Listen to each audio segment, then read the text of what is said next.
ಇವತ್ತಿನ ವಿಡಿಯೋ ನನ್ನ ಚಿಕ್ಕುಯಿಂದ ಶುರು ಮಾಡಿದೆ. ಬೆಳಗ್ಗೆ ನಾನು ಅವಳಿಗೆ ಸ್ನಾನ ಮಾಡಿಸಿದೆ. ಯಾಕಂದ್ರೆ ಟೈಮ್ ಶಾರ್ಟೇಜ್ ತುಂಬಾ ಇತ್ತು. ಕಾಲೇಜ್‌ಗೂ ರೆಡಿ ಆಗ್ಬೇಕಲ್ವಾ? ನನ್ನ ಚಿಕ್ಕು ರಿಲೇಟೆಡ್ ನಾನು ನಿಮ್ಗೊಂದು ಮತ್ತೆ ನ್ಯೂಸ್ ಶೇರ್ ಮಾಡ್ಬೇಕು. ಅದು ಮುಂದಿನ ವಿಡಿಯೋದಲ್ಲಿ ಹೇಳ್ತೀನಿ. ಇವಾಗ ನನ್ನಿಂದ ಶುರು ಮಾಡುವ. ಹೇ ಸ್ಪಾರ್ಕಲ್ಸ್, ನಮಸ್ಕಾರ. ಹೇಗಿದ್ರೆ ಎಲ್ರು? ಚೆನ್ನಾಗಿದ್ದೀರಾ ಅಂತ ಅನ್ಕೊಂಡಿದೀನಿ. ಫಸ್ಟ್ ಆಫ್ ಆಲ್ ತುಂಬಾ ಸಾರಿ ನಾನು ಇಷ್ಟು ದಿನ ವಿಡಿಯೋ ಮಾಡಿಲ್ಲ ಅಂತ.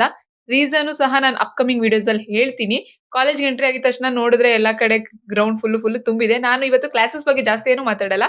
ಡೈರೆಕ್ಟ್ ಆಗಿ ಊಟದ ಪೀರಿಯಡ್ ಅಲ್ಲಿ ಊಟ ತಿಂದೆ. ನಮ್ಮಮ್ಮ ಅಂತೂ ಯಾವಾಗ್ಲೂ ಏನಿಲ್ಲ ಒಂದಿಲ್ಲ ಒಂದು ವೆರೈಟಿನ ಕೊಡ್ತಾನೆ ಇರ್ತಾರೆ. ನಾವು ಅದನ್ನ ಎಂಜಾಯ್ ಮಾಡ್ತಾನೆ ಇರ್ಬೇಕು. ನಾನೊಬ್ಳೇ ಅಲ್ಲ, ನನ್ನ ಫ್ರೆಂಡ್ ಸಹ ನನ್ನ ಜೊತೆ ಇರ್ತಾಳೆ. ಸೊ ಕ್ಲಾಸಸ್ ಎಲ್ಲ ಮುಗಿಸ್ಕೊಂಡು ನಾನು ಇವಾಗ ಮನೆ ಕಡೆ ಹೋಗ್ಬೇಕಾದ್ರೆ ದಾರಿಯಲ್ಲಿ ನನಗೆ ಒಂದು ಫೇವ್ರೇಟ್ ಫ್ರೂಟ್ ಸಿಕ್ತು. ಸೊ ನಾನು ಅದನ್ನ ತಿಂದಿಲ್ದೆ ಬಿಡೋಕಂತೂ ಸಾಧ್ಯನೇ ಇಲ್ಲ. ಅದು ಈ ಸಮ್ಮರ್ ಅಲ್ಲಿ. ಒಬ್ಬೊಬ್ರ ಭಾಷೆಯಲ್ಲಿ ಒಂದೊಂದು ಅಫ್‌ಕೋರ್ಸ್ ನೇಮ್ ಇರುತ್ತೆ ಇದ್ರದ್ದು. ನೀವು ನಿಮ್ ಭಾಷೆಯಲ್ಲಿ ನನಗೆ ಕಮೆಂಟ್ಸ್ ಅಲ್ಲಿ ಹೇಳಿ ಆಯ್ತಾ? ಸೊ ನಾನು ತುಂಬಾ ವೇಟ್ ಮಾಡ್ತಿದ್ದೆ ಯಾವಾಗ ಇವ್ರು ನನಗೆ ಫ್ರೂಟ್ ಕೊಟ್ರೆ ನಾನು ತಿನ್ನೋಣ ಅಂತ. ಯಾಕಂದ್ರೆ ನನಗಿದು ತುಂಬಾ ಇಷ್ಟ. ನಾನು ಸಮ್ಮರ್ಸ್‌ನ ತುಂಬಾ ಮಿಸ್ ಮಾಡ್ಕೊಳ್ಳೋದು ಇದು ಒಂದೇ ಫ್ರೂಟ್‌ಗೋಸ್ಕರ. ನಿಮ್ಗೂ ಈ ಫ್ರೂಟ್ ಇಷ್ಟನಾ ಇಲ್ವಾ ಅಂತ ನಂಗೆ ಕಮೆಂಟ್ಸ್ ಅಲ್ಲಿ ಹೇಳಿ ಆಯ್ತಾ? ಬೈ ಬಾಯ್.